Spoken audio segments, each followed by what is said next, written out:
ara tí àwọn eléégún Opeilu tí wọ́n dá ní èní tí ń ṣe October 15 2023 ara tí wọ́n dá nílùú Opeilu òun lẹ́ ń wò yìí. Orí ọmọ tẹ́ ń wò tó wọ́n ṣẹ̀jẹ̀ yìí, ibi tí wọ́n ti ń sọ ìgò, táwọn eléégún ti ń sọ ìgò ni wọ́n sọ ìgò fún ọmọ yìí lórí. Ẹ wo gbogbo ara ọmọ yìí fẹ́ jẹ̀, ẹ wo gbogbo ẹ̀jẹ̀ lára ọmọ yìí, ọmọ kékeré Ibrahim Jimoh lórúkọ ọmọ yìí. Ẹ wo bọ́n ṣe fi ìgò bọ́n ṣe fi fọ́ ọmọ yìí lórí. Àwọn eléégún yẹn wọ́n bó ṣe ṣẹlẹ̀ ni pé nígbà tí wọ́n ń gbégún wọn kọjá níta lé kéwú bí.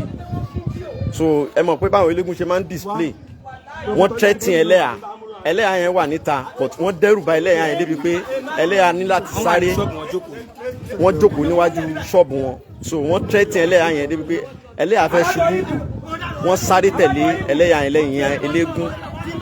Ìyẹn ló bí àwọn ọmọlékéwú yẹn nínú, táwọn ọmọlékéwú sọ pé tán bá ti ń padà bọ̀ àwọn onígbà kan gba bí ìkọjá wájú lékéwú. So àwọn ti wá mọ̀ wípé àwọn ti fi ràn, kò wọ́n á lọ reinforce gbogbo àwọn tó ń jẹ́ tout, ṣí orí ẹ̀ síbi dáadáa, gbogbo àwọn tó ń jẹ́ tout, gbogbo àwọn ọmọ tó máa ń mú gbó nǹkan kan yẹn wọ́n reinforce wọn wá. So wọ́n wá with full force nígbà tí wọ́n padà bọ̀ láti wá attack. So wọ́n ṣàwọn yànnàyànnà lórí. Tẹ́ bá wo orí àfà yìí nínú àwọn ọmọléke bàbá Dandawi ní ìgò ni wọ́n fi ya orí ẹ̀. Ọmọ kékeré yìí wọ́n ju ìgò ba lórí. So bí ìgbà tí yàn mí nìyàn ní nǹkan tí wọ́n ṣe lẹ́yìn. A ti pé àwọn ọlọ́pàá bọ̀tá àti ìrì kí wọ́n dé, àti ìrì káwọn ọlọ́pàá dé, àti ránṣẹ́ pé ọlọ́pàá àti ìrì kan dé ni. So wọ́n ṣe àwọn èèyàn léṣe gan. Àwọn tí wọ́n wá wọ́n lé ní 200. Eléyìí dẹ̀ kọ́ ni àkọ́kọ́ wọ́n lu ẹlẹ́yà. Òun lẹ̀ ń gbọ́ tí àwọn màmá wa ń sọ yìí, òun lẹ̀ ń gbọ́ tí màmá wa ń sọ yìí ni wọ́n dáwọ́ bo ẹlẹ́yà, wọ́n lu ẹlẹ́yà. Kódà èmi tí mò ń ṣe fídíò yìí Sheikh àdúrà ń gbà, wọ́n àtàkì mi fúnra mi tí wọ́n ń sọ fún mi pé kí n stop fídíò tí mò ń record.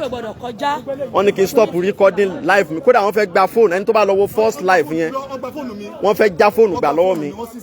So débi pé àwọn èèyàn ní láti rescue mi kúrò láàrin wọn láwọn ò ní ṣe èmi náà lè ṣe. Wọ́n gba fóònù yín, wọ́n lọ delete gbogbo nǹkan tó wà.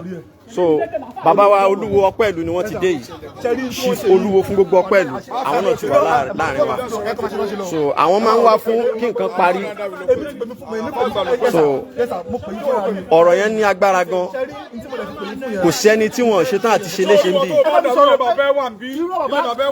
Ẹ̀jẹ̀ lẹ́ ń wò lórí ọmọ yìí, ẹ̀jẹ̀ lẹ́ ń wò yìí. Nǹkan tí ara tí wọ́n dá nílùú Opeilu lè ní òun lẹ́ ń wò yẹn. Bàbá ṣẹ́rí ibi yìí kò gbèrò